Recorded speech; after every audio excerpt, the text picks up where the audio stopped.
कृष्ण का जीवन। भगवान श्री कृष्ण एक योद्धा ही नहीं थे, वे हर तरह की विद्याओं में पारंगत थे। भगवान श्री कृष्ण से धर्म का एक नया रूप और संघ शुरू होता है। श्री कृष्ण जी ने धर्म, राजनीति, समाज और नीति नियमों का व्यवस्थीकरण किया था। जन्म से लेकर देह त्याग तक भगवान कृष्ण जी ने जीवन की लगभग हर घटना में कोई सूत्र है। युद्ध भूमि पर किया गया गीता का उपदेश संसार का श्रेष्ठतम ज्ञान माना जाता है। जीवन जीने के तरीकों को अगर किसी ने परिभाषित किया है वो है श्री कृष्ण जी। कर्म से होकर परमात्मा तक जाने वाले मार्ग को उन्हीं ने ही बताया है। संसार से वैराग्य को सिरे से नकारा, कर्म का कोई विकल्प नहीं, ये सिद्ध किया।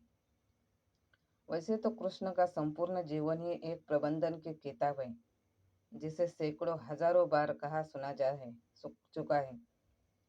कुरुक्षेत्र में दो सेनाओं के बीच खड़े होकर के समय में कृष्ण जी ने अर्जुन को जो ज्ञान दिया, वो दुनिया का श्रेष्ठतम ज्ञान है। गीता का जन्म युद्ध के मैदान में दो सेनाओं के बीच हुआ। जीवन की श्रेष्ठतम बातें भारी तनाव और दबाव में होती है।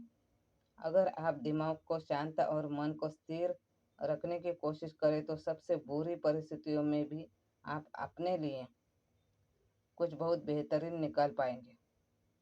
ये कृष्ण जी सिखाते हैं।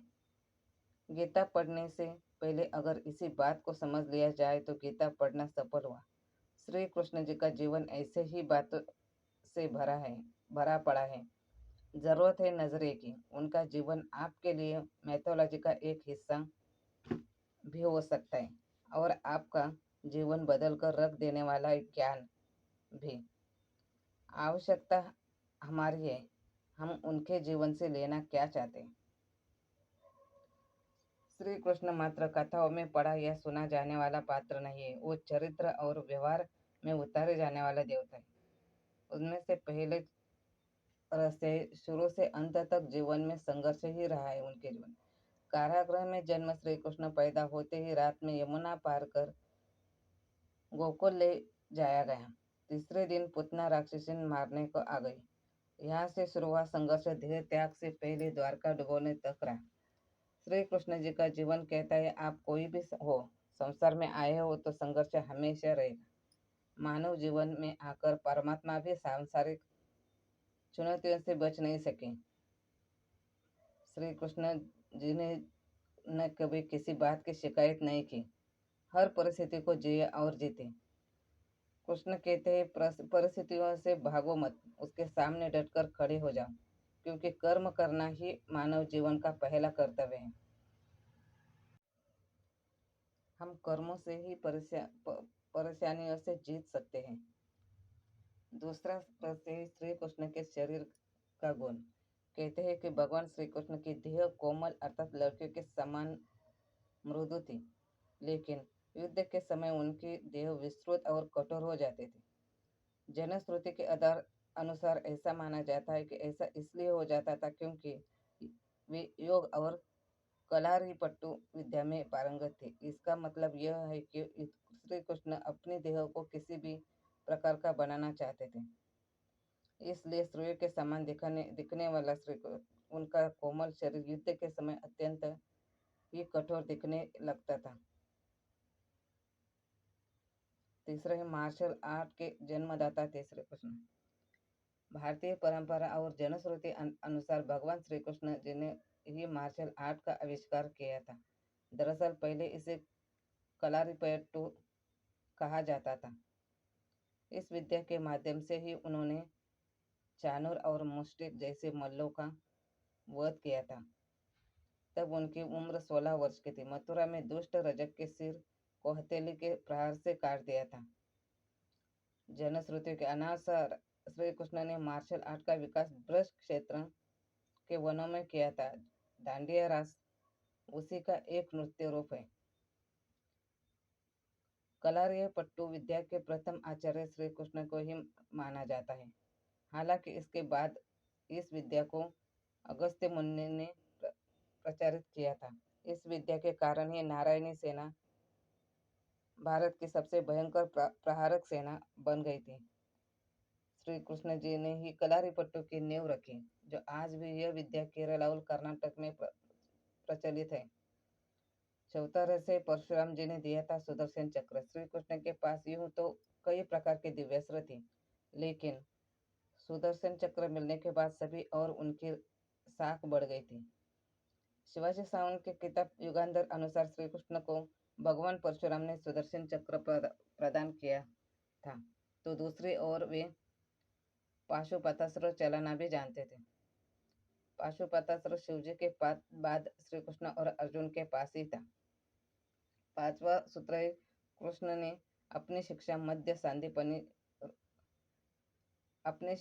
सांदीपनी ऋषि के आश्रम में रहकर पूरी की थी। कहा जाता है कि 64 दिनों में उन्होंने 64 कलाओं का ज्ञान हासिल कर लिया था। वैदिक ज्ञान के अलावा उन्होंने कलाएं भी सीखी। शिक्षा ऐसी होनी चाहिए जो हमारे व्यक्तित्व का रचनात्मक विकास करे। संगीत, नृत्य, युद्ध, साहित्य 64 कलाओं को कृष्ण के व्यक्तित्व का हिस्सा है। बच्चों में कोरा ज्ञान ना भरे, उनकी रचनात्मक को नए आयाम मिले, ऐसी भी शिक्षा व्यवस्था हो। भगवान श्री कृष्ण जी ने 64 कलाओं में दक्ष थे। एक और वे सर्वश्रेष्ठ धनुर्धर भी थे, तो दूसरी ओर वे द्वंद्व युद्धों में भी माहिर थे। इसके अलावा उनके पास कई अस्त्र और शस्त्र थे। उनके धनुष का नाम सारंग था, उनके खड़ग का नाम नंदक, गदा का नाम कौमुदकी और शंख का नाम पांचजन्य शंख था, जो गुलाबी रंग का था। श्री कृष्ण के पास जो रथ था उसका नाम जैत्र, दूसरे का नाम गरुड़ ध्वज था। उनके सारथी का नाम दारुक था और उनके अश्व का नाम शैव, सुग्रीव, मेघ पुष्प और बलाहक था। छठा सूत्र है, कृष्ण के ने जीवन भर कभी उन लोगों को साथ नहीं छोड़ा जिनको हम मन से अपना माना। अर्जुन से वह युवावस्था में नहीं मिले, ऐसे महाभारत कहते हैं, लेकिन अर्जुन से उनका रिश्ता हमेशा मन का रहा। सुदामा हो या उद्धव, कृष्ण जी ने जिसे अपना मान लिया उसका साथ जीवन भर दिया। रिश्तों के लिए कृष्ण ने कई लड़ाइयाँ लड़ी और रिश्तों से ही लड़ाइयाँ जीती। उनका सीधा संदेश है, सांसारिक इंसान की सबसे बड़ी धरोहर रिश्ते ही है। अगर किसी के पास रिश्तों की अहमियत नहीं है तो वो इंसान संसार के लिए गैर जरूरी है। इसलिए अपने रिश्तों को दिल से जिए, दिमाग से नहीं। सातवां सूत्र है, नारी का सम्मान समाज के लिए जरूरी है, यह साबित किया। राक्षस नरकासुर का आतंक था। करीब 1600 महिलाओं को उसने अपने महल में कैद किया था। कृष्ण ने उसका वध किया, सभी महिलाओं को मुक्त कराया, लेकिन सामाजिक कुरीतियां तब थी जब उन महिलाओं को अपनाने वाला कोई नहीं था। खुद उनके घर वालों ने उन्हें दूषित मानकर त्याग दिया था। ऐसे में कृष्ण जी ने सभी महिलाओं को अपनी पत्नी का दर्जा दिया, समाज में उन्हें सम्मान के साथ रहने के लिए स्थान दिलाया। कृष्ण जी ने हमें नारी शक्ति बताया, उसके सम्मान के लिए तत्पर रहे। पूरी महाभारत नारी के सम्मान के लिए ही लड़ी है। आठवां सूत्र, कई लोगों को जीवित कर दिया था। ऋषि सांदीपनि को जब गुरु दक्षिणा मांगने के लिए कहा गया, तब गुरु ने कहा कि मेरे पुत्र को एक असुर उठा ले गया है, आप उसे आपस में आप ले आएंगे तो बड़ी कृपा होगी।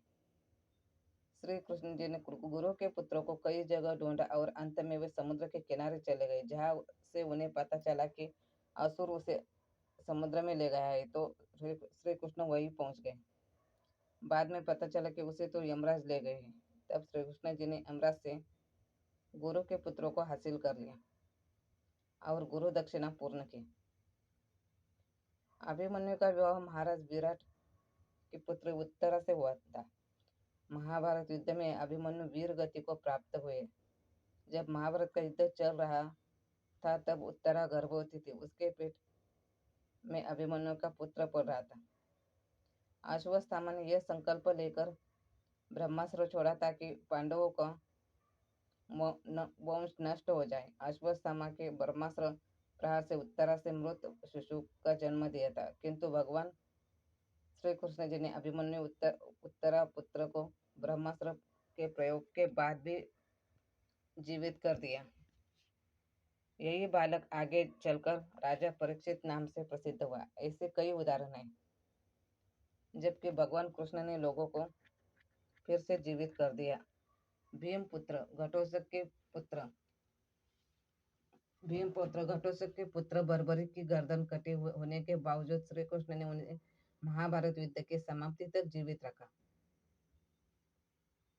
धन्यवाद।